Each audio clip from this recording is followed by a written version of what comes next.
राष्ट्रसंत तुकडोजी महाराज विद्यालयामध्ये 79वा स्वातंत्र्य दिन मोठ्या उत्साहात साजरा करण्यात आला।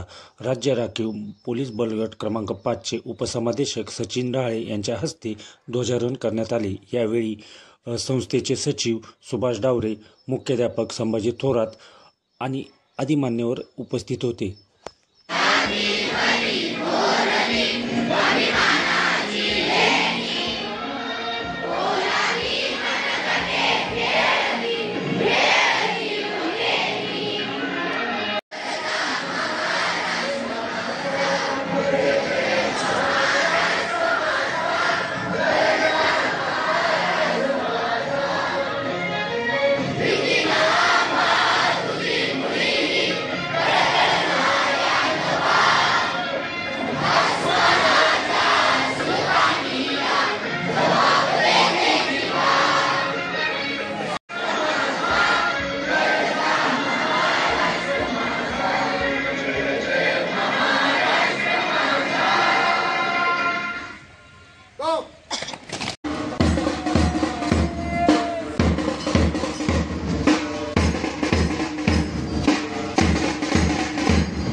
एनसीसीच्या विद्यार्थ्यांनी भारत माता की जय, वंदे मातरम अशा घोषणा देत प्रभात फेरी काढली।